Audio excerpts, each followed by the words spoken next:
Hello, people. I'm going to give it just a few minutes.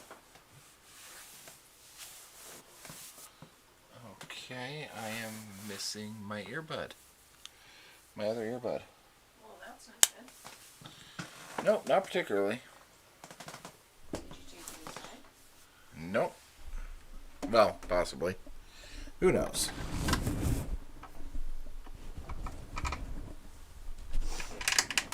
We're going to go like this.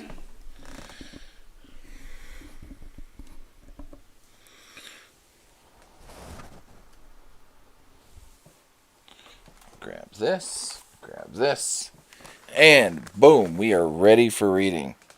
Okay, good, you're blinking.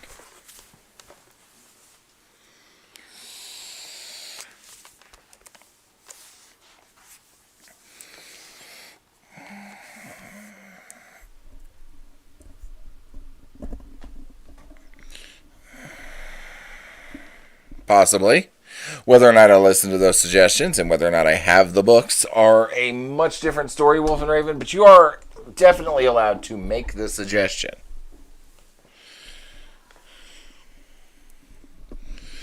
Now remember, if you want to see the book, please go to YouTube.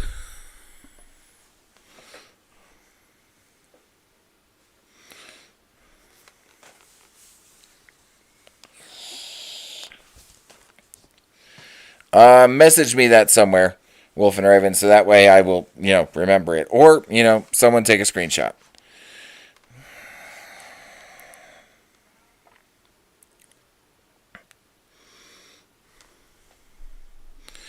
So I'm going to give it a few minutes before I start reading. Give people some time to come in, and then we will start. Also, if you would like to see the book, go to YouTube. Click on my profile, click on the Instagram button, then click on YouTube. Hi, Lumi. Okay, are we ready? Are you ready? Dr. Seuss's How the Grinch Stole Christmas. Every Who down in Whoville liked Christmas a lot. But the Grinch, who lived just north of Whoville, did not. The Grinch hated Christmas, the whole Christmas season. Now please don't ask why, no one quite knows the reason. It could be his head wasn't screwed on just right. It could be perhaps that his shoes were too tight. But I think that the most likely reason of all may have been that his heart was 2 sizes too small. But whatever the reason, his heart or his shoes, he stood there on Christmas Eve hating the Whos, staring down from his cave with a sour Grinchy frown at the warm-lighted windows below in their town. For he knew every Who down in Whoville beneath was busy now, hanging a mistletoe wreath. And they're hanging their stockings, he snarled with a sneer. Tomorrow is Christmas, it's practically here. Then he growled with his Grinch fingers nervously drumming, I must find some way to stop Christmas from coming.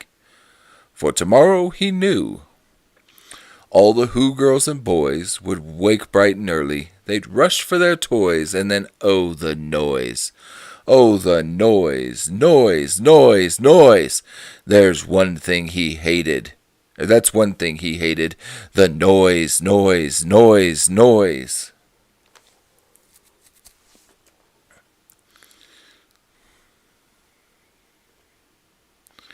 Then the Whos, young and old, would sit down to a feast, and they'd feast, and they'd feast, and they'd feast, feast, feast, feast. They would feast on Who pudding and rare Who roast beast, which was something the Grinch couldn't stand in the least.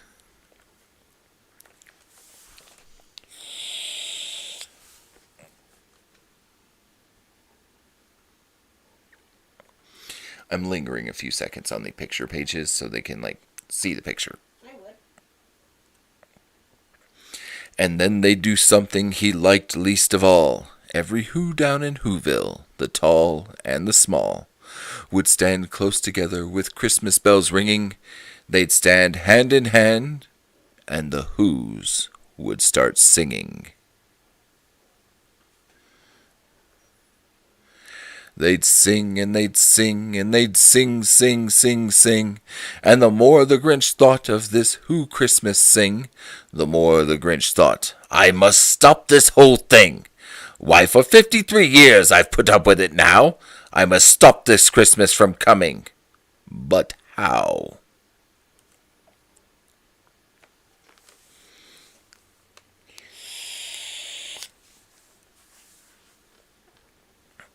Remember, if you would like to see the book, go to YouTube. Then he got an idea, an awful idea. The Grinch got a wonderful, awful idea. I know just what to do, the Grinch laughed in his throat, and he made a quick Santa Claus hat and a coat. And he chuckled and clucked, what a great Grinchy trick! With this coat and this hat I look just like Saint Nick. All I need is a reindeer, the Grinch looked around.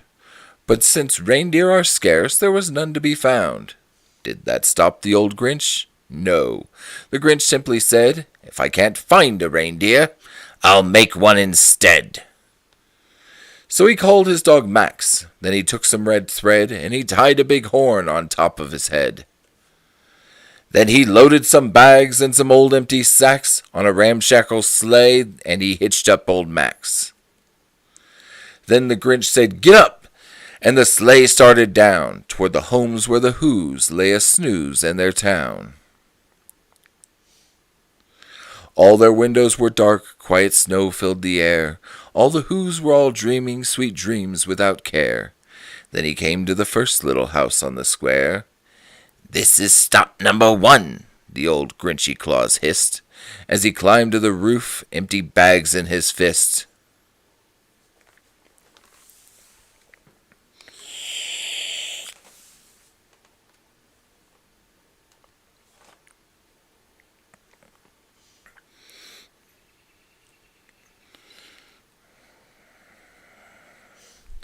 Pictures of him showing stealing all the stuff from the Who's.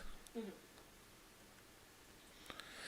Then he slid down the chimney, a rather tight pinch. But if Santa could do it, then so could the Grinch.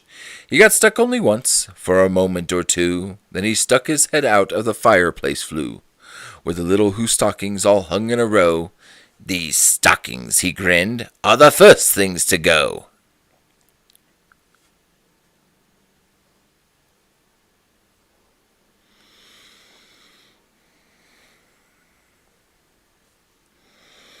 If I had remembered to put the lyrics up, then I probably could have sang the song. You're a mean one, Mr. Grinch. You really are a heel. Eel. No. You really are a heel. You're as cuddly as a cactus, and you're as charming as an eel, Mr. Grinch.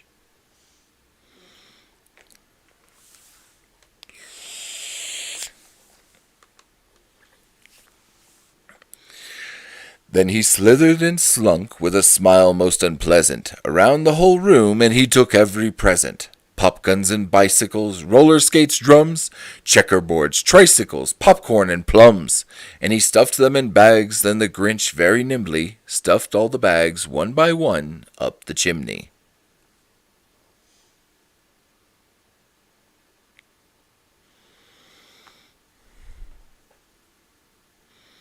I like how the name on the fridge is General Who Electric.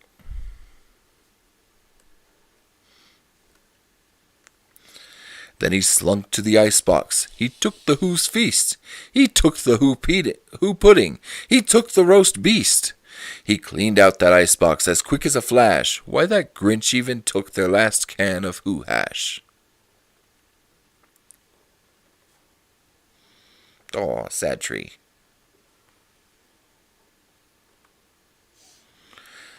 Then he stuffed all the food up the chimney with glee. And now, grinned the Grinch, I will stuff up the tree. And the Grinch grabbed the tree, and he started to shove, when he heard a small sound like the coo of a dove. He turned around fast, and he saw a small little Cindy Lou who was not more than 2. Always animation. I'm a sucker for the originals. The Grinch had been caught by this tiny daughter who'd got out of bed for a cold cup of water. She stared at the Grinch and said, Santa Claus, why? Why are you taking our Christmas tree? Why? But you know that old Grinch was so smart and so slick, he thought up a lie, and he thought it up quick. Why, my sweet little tot, the fake Santa Claus lied, there's a light on this tree that won't light on one side.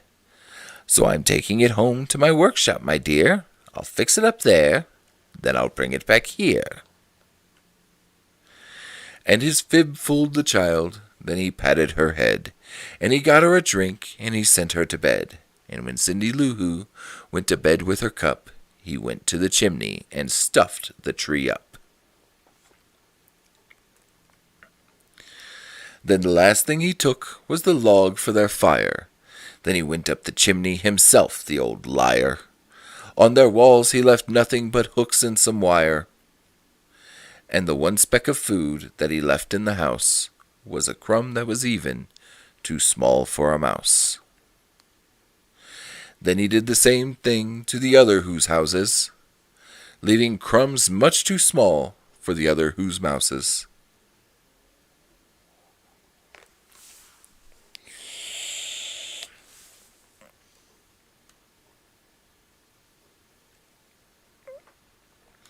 It was 1/4 on, all the Who's still abed, all the Who's still a snooze, when he packed up his sled, packed it up with their presents, the ribbons, the wrappings, the tags and the tinsel, the trimmings, the trappings.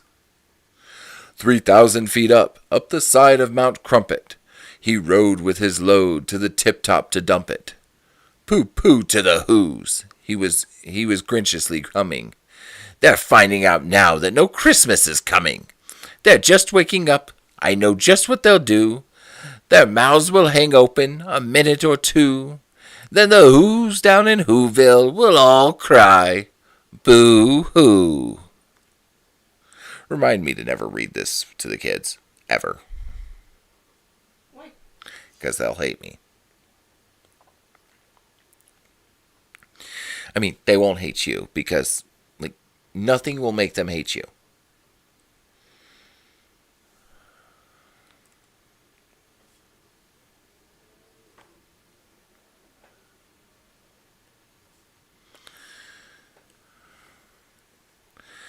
That's a noise, grinned the Grinch, that I simply must hear. So he paused, and the Grinch put his hand to his ear, and he did hear a sound rising over the snow. It started in low, then it started to grow.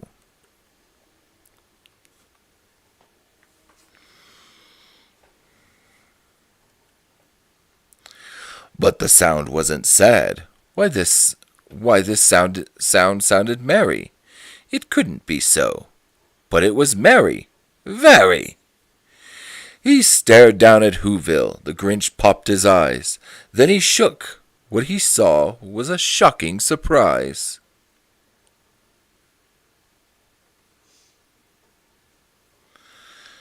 While I'm showing off these pictures, dear, your opinion, original animation or Jim Carrey live action? Original animation. Even though it's only 12 minutes long.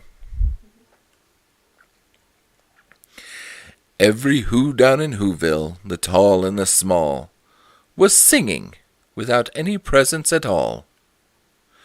He hadn't stopped Christmas from coming. It came. Somehow or other, it came just the same. And the Grinch with his Grinch feet ice cold in the snow stood puzzling and puzzling. How could it be so? It came without ribbons. It came without tags. It came without packages, boxes, or bags. And he puzzled 3 hours till his puzzler was sore. Then the Grinch thought of something he hadn't before. Maybe Christmas, he thought, doesn't come from a store. Maybe Christmas, perhaps, means a little bit more.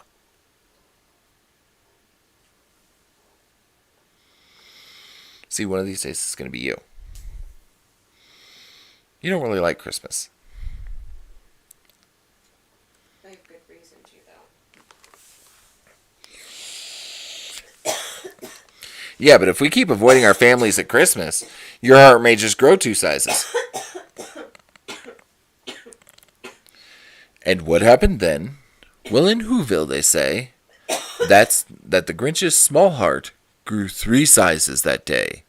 And the minute his heart didn't feel quite so tight, he whizzed with his load through the bright morning light.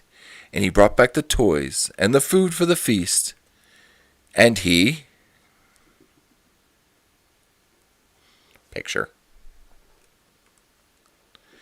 He himself, the Grinch, carved the roast beast.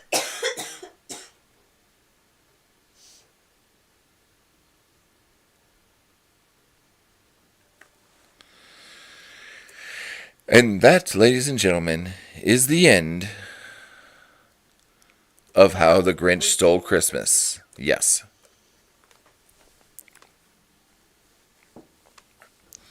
Really? You gotta interrupt my dramatic pauses there? Why? Because, wait for it, it was legendary. No, I did it wrong. I did it on purpose wrong. the way that is said, it is legend. Wait for it. Fuck no, we ain't waiting for it. Dairy. You know why we have to wait for it? Because you have to suit up. No, because he's a 2-pump trump. It's not what his boyfriends say. And you would know. I have actually done quite a bit of research on Neil Patrick Harris, mainly because he intrigues me. Like, the man plays a womanizing asshole so well, but he's gay. And he's actually incredibly funny and a very caring individual in person. But he plays Barney Stinson so well and so convincing that it is unbelievable to me. Storytime is regular on this page, Chels. And here's the thing. I am not only on Storytime here, I'm also on Storytime on YouTube. Now, the great part about that is if you start late on YouTube, you can back it up to the beginning. Also, if you miss Storytime, as soon as I'm done with the live on YouTube, it gets uploaded as a video. And that way, you can bring up the Storytime that you missed and listen to it later. Because, to be fair, we read long books here. Like long books.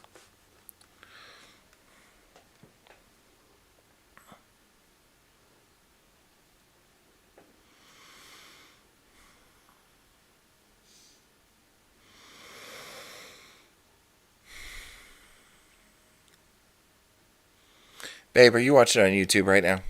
Or on TikTok, I mean? I'm not watching anything. Why? Wolf and Raven made a comment, said, my 13-year-old just walked in, said you lost the game, then saying never gonna give you up on the way out. I'm thinking about muting her for 5 minutes. I would say you would be in full right to do so. As retaliation for, making everybody in here lose the game.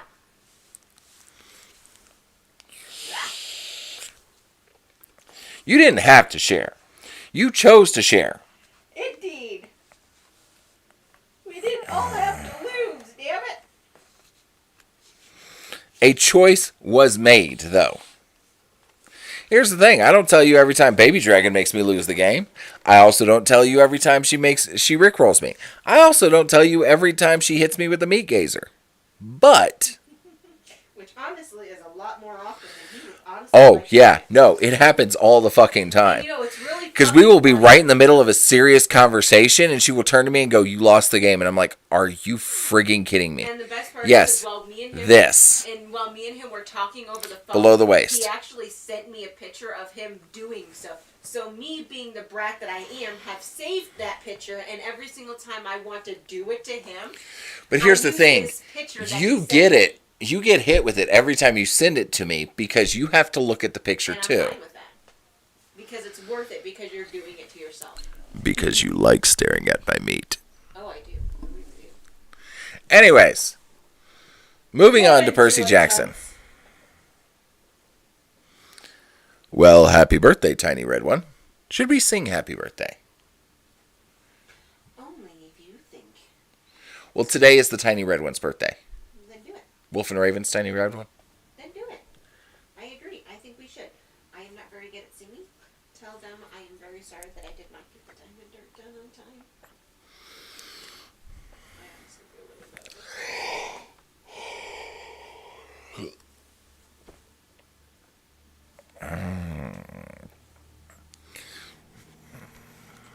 I could do an interesting turn on it.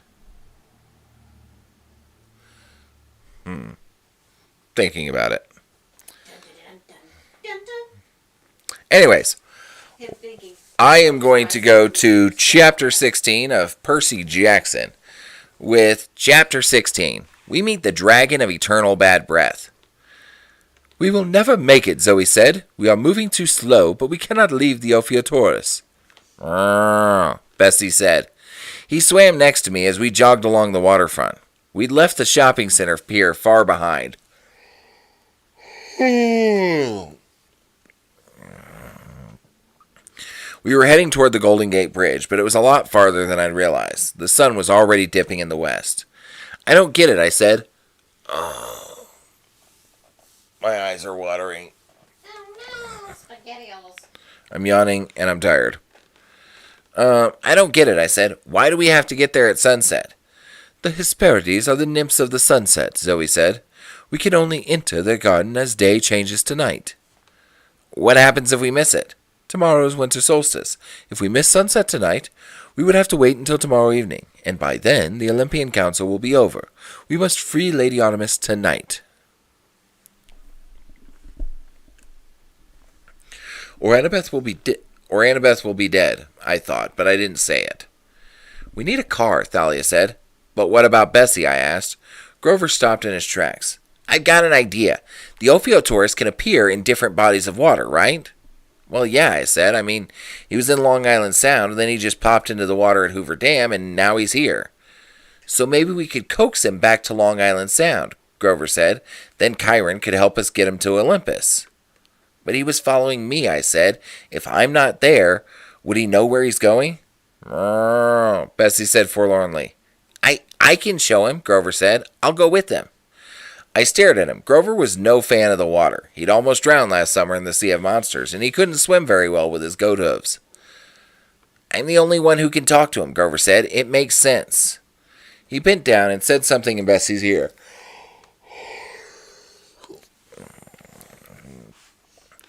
Bessie shivered, then it made a contented lowing sound.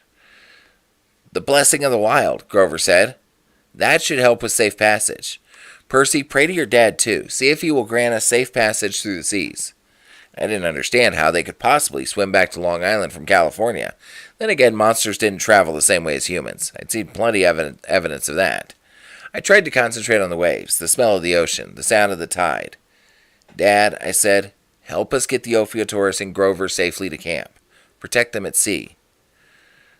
A prayer like that needs a sacrifice, Thalia said. Something big. I thought for a second. Then I took off my coat. Percy, Grover said, are you sure? That lion skin, that's really helpful. Hercules used it. As soon as he said that, I realized something. I glanced at Zoe, who was watching me carefully. I realized I did know who Zoe's hero had been. The one who'd ruined her life, gotten her kicked out of her family, and never even mentioned how she'd helped him. Hercules. A hero I'd admired all my life. If I'm going to survive, I said, it won't be because I've got a lion skin cloak. I'm not Hercules. I threw the coat into the bay. It turned back into a golden lion skin, flashing in the light. Then, as it began to sink beneath the waves, it seemed to dissolve into sunlight on the water. The sea breeze picked up. Grover took a deep breath. Well, no time to lose. He jumped in the water and immediately began to sink. Bessie glided next to him and let Grover take hold of his neck. Be careful, I told them. We will, Grover said.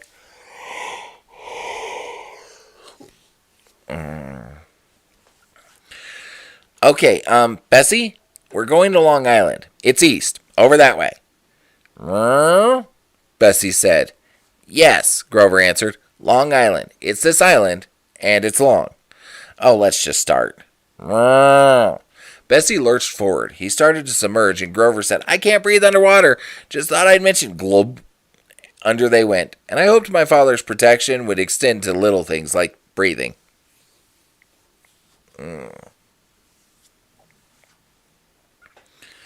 Well, that is one problem addressed, Zoe said. But how can we get to my sister's garden? Dolly is right, I said. We need a car. But there's nobody to help us here, unless we, borrowed one. I didn't like that option. I mean, sure, this was a life or death situation, but still, it was stealing, and it was bound to get us noticed. Wait, Thalia said. She started rifling through her backpack. There is somebody in San Francisco who can help us. I've got the address here somewhere. Who? I asked. You're going to like this, babe. Thalia pulled out a crumpled piece of notebook paper and held it up. Professor Chase, Annabeth's dad. After hearing Annabeth gripe about her dad for 2 years, I was expecting him to have devil horns and fangs.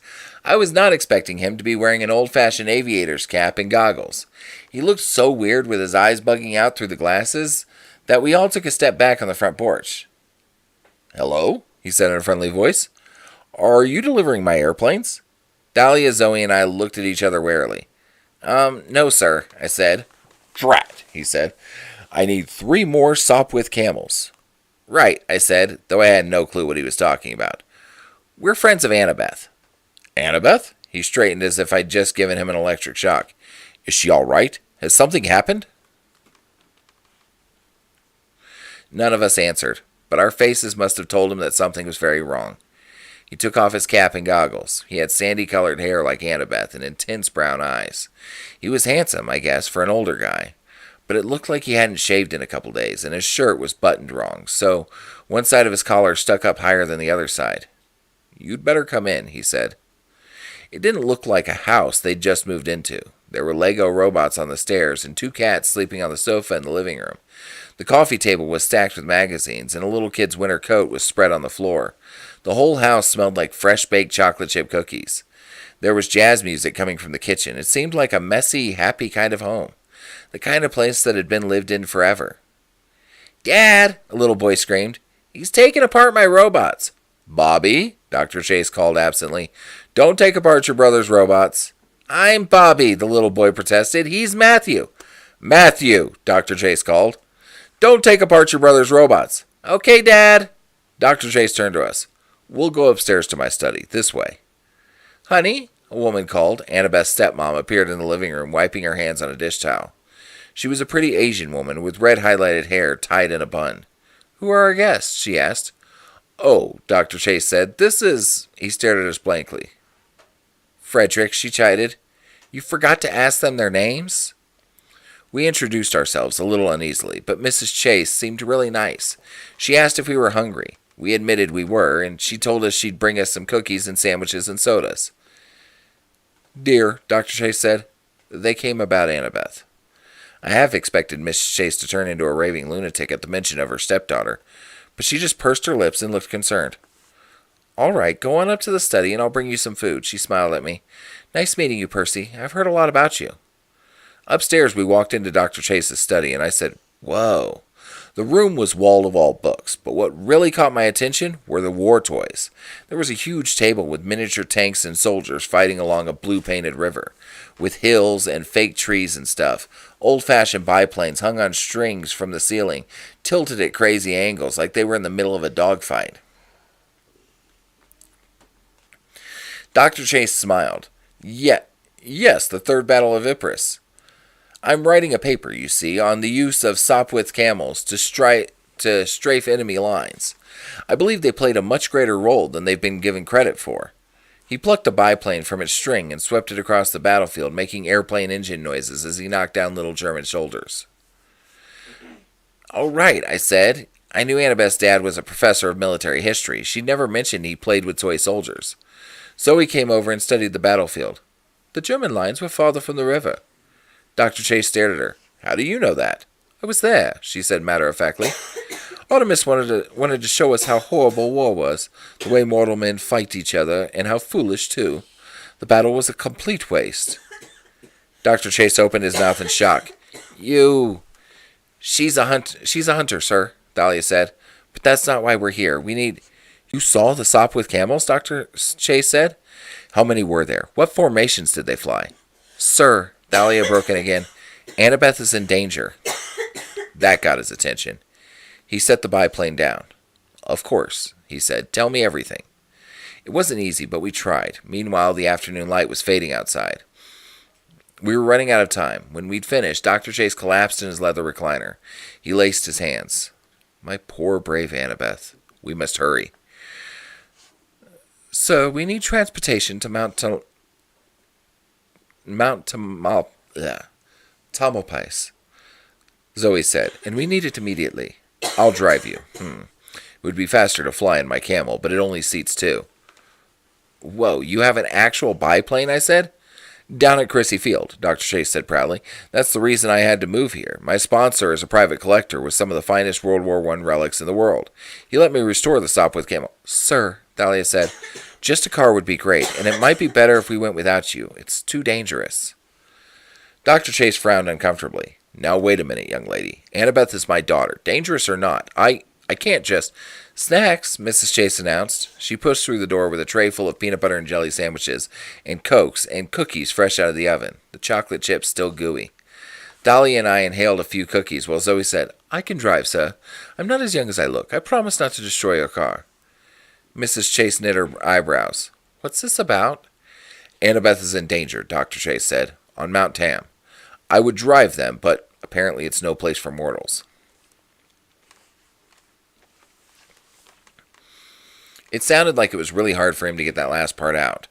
I waited for Mrs. Chase to say no. I mean, what mortal parent would allow 3 underage teenagers to borrow their car? To my surprise, Mrs. Chase nodded. Then they'd better get going. Right, Dr. Chase jumped up and started patting his pockets. My keys. His wife sighed. Frederick, honestly, you'd lose your head if it weren't wrapped inside your aviator hat. The keys are hanging on the peg by the front door. Right, Dr. Chase said. Zoe grabbed a sandwich. Thank you both. We should go now. We hustled out the door and down the stairs. The Chase is right behind us. Percy, Mrs. Chase called as I was leaving. Tell Annabeth. Tell her she still has a home here, will you? Remind her of that. I took one last look at the messy living room. Annabeth's half-brother spilling Legos and arguing. The smell of cookies filling the air. Not a bad place, I thought. I'll tell her, I promised. We ran out to the yellow VW convertible, parked in the driveway. The sun was going down. I figured we had less than an hour to save Annabeth. Can't this thing go any faster? Thalia demanded. Zoe glared at her. I cannot control traffic. You both sound like my mother, I said. Shut up, they said in unison. Zoe weaved in and out of traffic on the Golden Gate Bridge. The sun was sinking on the horizon when we finally got into Marin County and exited the highway. The roads were insanely narrow, winding through forest and up the sides of hills and around the edges of steep ravines. Zoe didn't slow at all. Why does everything smell like cough drops? I asked. Eucalyptus, Zoe pointed to the huge trees all around us. The stuff koala bears eat? And monsters, she said. They love chewing the leaves, especially dragons. Oh, did I forget that there was a dragon in this one? I kind of guessed by the title of the article. So keep fucking reading, would you? Do dragons really chew eucalyptus leaves? You know, as a baby dragon. I'd like your expert opinion. I personally don't like eucalyptus. But I do like gum, so I mean, if that counts. Dragons chew eucalyptus leaves? Believe me, Zoe said, if you had dragon breath, you would chew eucalyptus too. I didn't question her, but I did keep my eyes peeled more closely as we drove. Ahead of us loomed Mount Tamalpais. I guess in terms of mountains, it was a small one, but it looked pretty huge as we were driving toward it. So that's the Mountain of Despair, I asked? Yes, Zoe said tightly. Why do they call it that? She was silent for almost a mile before answering. After the war between the Titans and the gods, many of the Titans were punished and imprisoned. Kronos was sliced to pieces and thrown into Tartarus. Kronos' right-hand man, the general of his forces, was imprisoned up there on the summit, just beyond the Garden of the Hesperides. The general, I said. Clouds seemed to be swirling around its peak, as though the mountain was drawing them in, spinning them like a top. What's going on up there? A storm? Zoe didn't answer. I got the feeling she knew exactly what the clouds meant, and she didn't like it. We have to concentrate, Thalia said. The mist is really strong here. The magical kind or the natural kind? I asked. Both. The gray clouds swirled even thicker over the mountain, and we kept driving straight toward them. We were out of the forest now, into wide open spaces of cliffs and grass and rocks and fog. I happened to glance down at the ocean as we passed a scenic curve, and I saw something that made me jump out of my seat. Look! But we turned a corner and the ocean disappeared behind the hills. What? Thalia asked. A big white ship, I said, docked near the beach. It looked like a cruise ship. Her eyes widened. Luke's ship? I wanted to say I wasn't sure. It might be a coincidence, but I knew better. The Princess Andromeda, Luke's demon cruise ship, was docked at that beach. That's why he'd sent his ship all the way down to the Panama Canal. It was the only way to sail it from the east coast to California. We will have company then, Zoe said grimly. Kronos' army. I was about to answer when suddenly the hairs on the back of my neck stood up. Thalia shouted, Stop the car, now! Zoe must have sensed something was wrong, because she slammed on the brakes without question. The yellow VW spun twice before coming to a stop at the edge of the cliff. Out! Thalia opened the door and pushed me hard. We both rolled onto the pavement. The next second, boom! Lightning flashed and Dr. Chase's Volkswagen erupted like a canary yellow grenade. I probably would have been killed by shrapnel, except for Thalia's shield, which appeared over me. I heard a sound like metal rain, and when I opened my eyes, we were surrounded by wreckage. Part of the VW's fender had impaled itself in the street. The smoking hood was spinning in circles. Pieces of yellow metal were strewn across the road. I swallowed the taste of smoke out of my mouth and looked at Thalia. You saved my life. One shall perish by a parent's hand, she muttered. Curse him. He would destroy me? Me? It took me a second to realize she was talking about her dad. Oh, hey, that couldn't have been Zeus's lightning bolt. No way. Whose then? Thalia demanded. I don't know. Zoe said Kronos' name. Maybe he... Thalia shook her head, looking angry and stunned. No, that wasn't it. Wait, I said, where's Zoe? Zoe? We both got up and ran around the blasted VW. Nothing inside. Nothing either direction down the road. I looked down the cliff. No sign of her. Zoe! I shouted. Then she was standing right next to me, pulling me by my arm. Silence, fool. Do you want to wake Riordan? You mean we're here? Very close, she said. Follow me. Sheets of fog were drifting right across the road. Zoe stepped into one of them, and when the fog passed, she was no longer there. Thalia and I looked at each other. Concentrate on Zoe, Thalia advised. We are following her. Go straight into the fog and keep that in mind. Wait, Thalia, about what happened back on the pier. I mean, with the manicore and the sacrifice. I don't want to talk about it. You wouldn't actually have, She hesitated. I was just shocked, that's all. Zeus didn't send that lightning bolt at the car. It was Kronos. He's trying to manipulate you, make you angry at your dad. She took a deep breath. Percy, I know you're trying to make me feel better. Thanks, but come on, we need to go. She stepped into the fog, into the mist, and I followed. When the fog cleared, I was still on the side of the mountain, but the road was dirt. The grass was thicker. The sunset made a blood-red slash across the sea. The summit of the mountain seemed closer now, swirling with storm clouds and raw power. There was only one path to the top, directly in front of us, and it led through a lush meadow of shadows and flowers. The Garden of Twilight, just like I'd seen in my dream. If it hadn't been for the enormous dragon, the garden would have been the most beautiful place I'd ever seen. The grass shimmered with silvery evening light, and the flowers were such brilliant colors they almost glowed in the dark. Stepping stones of polished black marble led around either side of a 5-story tall apple tree. Every bough glittering with golden apples. And I don't mean yellow golden apples like in the grocery store. I mean real golden apples. I can't describe why they were so appealing, but as soon as I smelled their fragrance, I knew that one bite would be the most delicious thing I'd ever tasted. The apples of immortality, Thalia said. Hera's wedding gift from Zeus. I wanted to step right up and pluck one, except for the dragon coiled around the tree.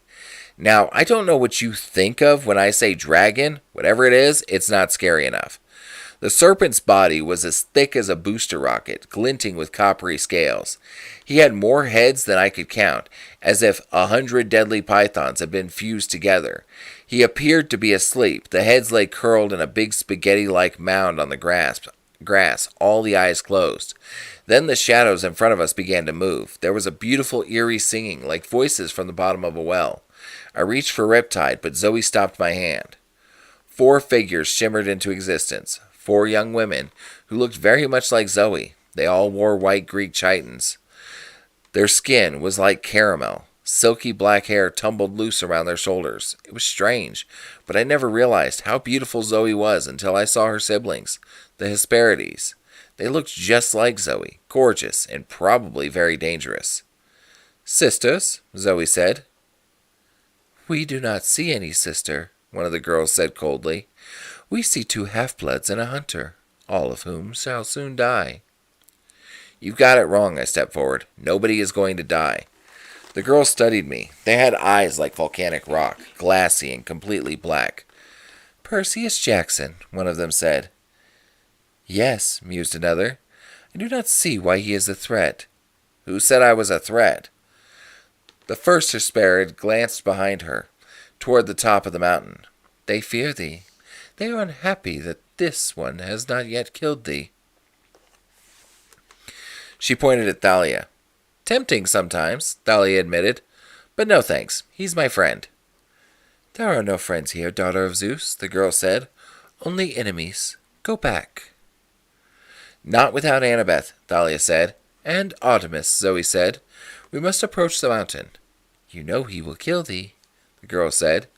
"You are no match for him." "Artemis must be freed," Zoe insisted. "Let us pass." The girl shook her head. "You have no rights here any more. We have only to raise our voices and Riordan will wake." "He will not hurt me," Zoe said. "No? And what about thy so-called friends?" Then Zoe did the last thing I expected. She shouted, "Riordan, wake!" The dragon stirred, glittering like a mountain of pennies. The Hesperides yelped and scattered. The lead girl said to Zoe, "Are you mad?" "You never had any courage, sister," Zoe said. "That is thy problem." The dragon Riordan was writhing now, 100 heads whipping around, tongues flickering and tasting the air. Zoe took a step forward, her arms raised. "Zoe, don't," Thalia said. "You're not a Hesperid anymore. He'll kill you." "Riordan is trained to protect the tree," Zoe said. "Skirt around the edges of the garden. Go up the mountain. As long as I am a bigger threat, he should ignore thee." "Should?" I said. Not exactly reassuring. "It is the only way," she said. "Even the 3 of us together cannot fight him." Riordan opened his mouth. The sound of 100 heads hissing at once sent a shiver down my back. And that was before his breath hit me. The smell was like acid. It made my eyes burn, my skin crawl, and my hair stand on end. I remember the time a rat had died inside our apartment wall in New York in the middle of the summer. This stench was like that, except 100 times stronger, and mixed with the smell of chewed eucalyptus. I promised myself right then that I would never ask a school nurse for another cough drop. I wanted to draw my sword, but then I remembered my dream of Zoe and Hercules, and how Hercules had failed in a head-on assault. I decided to trust Zoe's judgment. Thalia went left. I went right. Zoe walked straight toward the monster. "It's me, my little dragon," Zoe said. "Zoe has come back." Riordan shifted forward, then back. Some of the mouths closed, some kept hissing, dragging confusion. Meanwhile, the Hesperides shimmered and turned into shadows. The voice of the eldest whispered, "Fool." "I used to feed thee by hand," Zoe continued, speaking in a soothing voice as she stepped toward the golden tree. "Do you still like lamb's meat?" The dragon's eyes glinted. Thalia and I were about halfway around the garden. Ahead, I could see a single rocky trail leading up to the black peak of the mountain. The storm swirled above it, spinning on the summit like it was the access for the whole world. More than you know, buddy. We'd almost made it out of the meadow when something went wrong. I felt the dragon's mood shift. Maybe Zoe got too close. Maybe the dragon realized he was hungry. Whatever the reason, he lunged at Zoe. 2,000 years of training kept her alive. She dodged one set of flashing fangs and tumbled under another, weaving through the dragon's heads as she ran in our direction, gagging from the monster's horrible breath. I drew Riptide to help. "No!" Zoe panted. "Run!" The dragon snapped at her side, and Zoe cried out. Dahlia uncovered Aegis, and the dragon hissed. In his moment of indecision, Zoe sprinted past us up the mountain, and we followed. The dragon didn't try to pursue. He hissed and stomped the ground, but I guess he was well trained to guard that tree. He wasn't going to be lured off, even by the tasty prospect of eating some heroes. We ran up the mountain as the Hesperides resumed their song in the shadows behind us. Music didn't sound so beautiful to me now, more like the soundtrack for a funeral.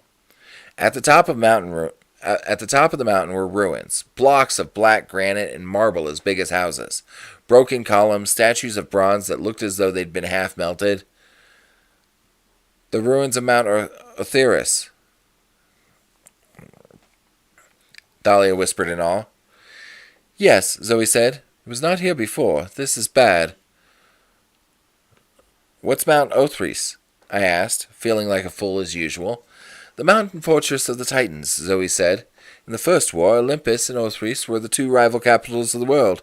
Othris was... She winced and held her side. You're hurt, I said. Let me see.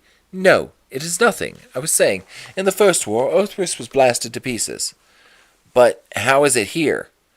Dahlia looked around cautiously as we picked our way through the rubble, past blocks of marble and broken archways.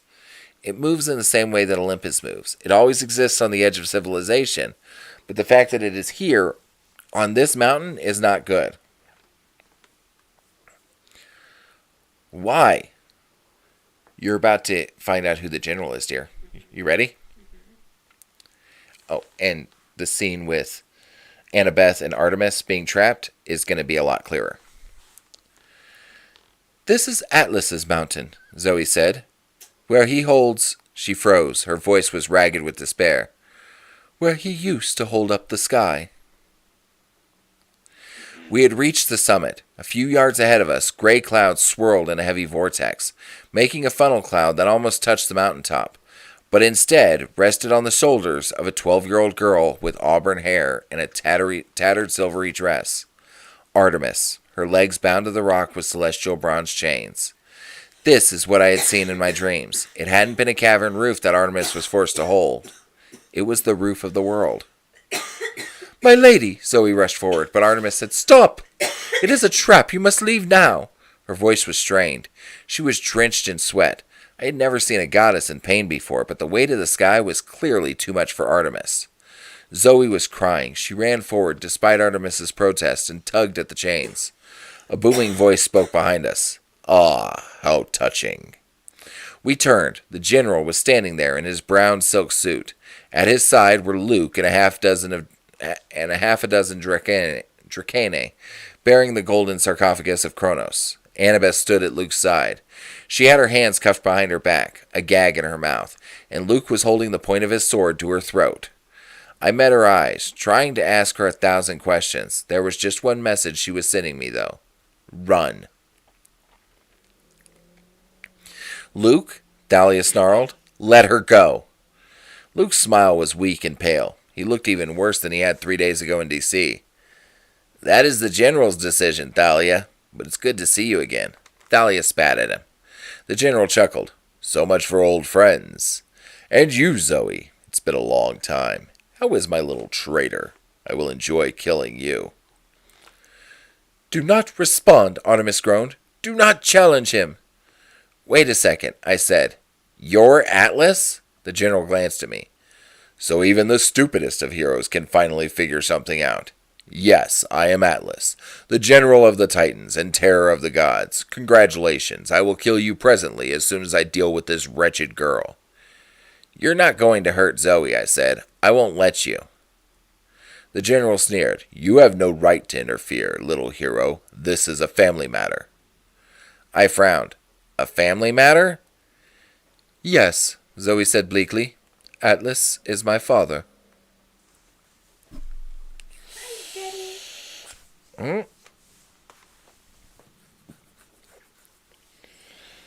And that is the end of chapter 16 of Percy Jackson.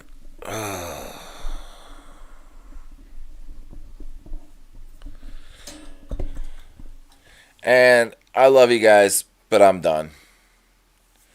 It has been a long day. And worst, absolutely worst of all, I dealt with my mother.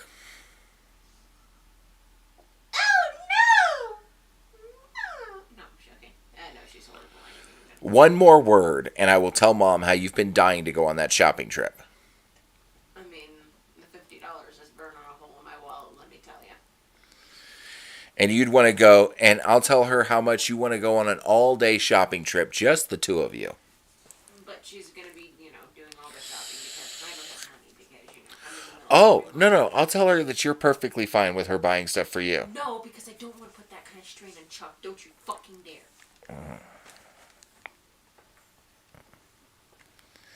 I guess you better be good then.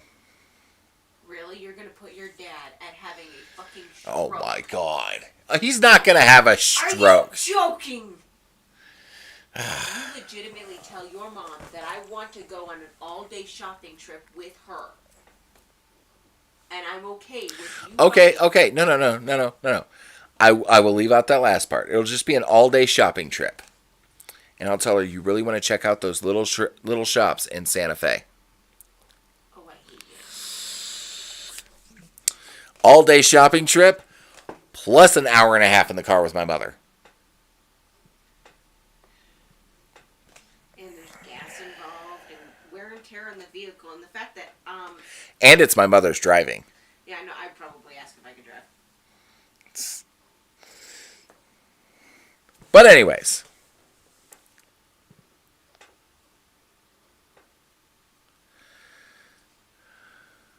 Well.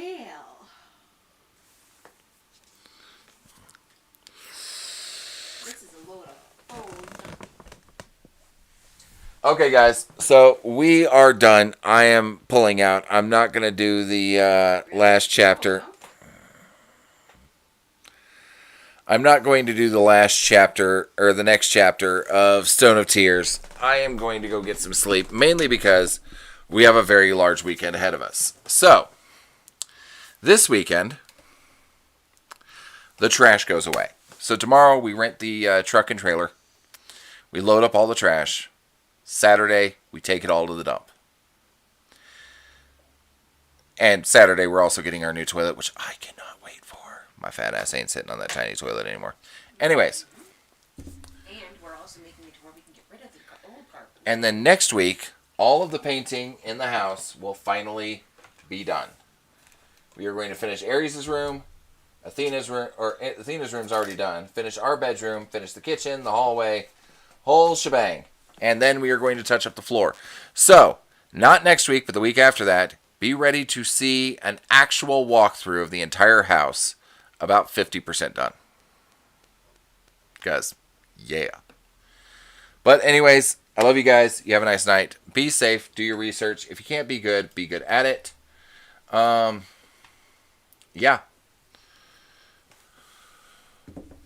Well, you guys are still going to see me tomorrow night and Saturday night, but I may be a little bit more tired. We'll see how it goes. But I love you guys. You guys have a nice night. Bye.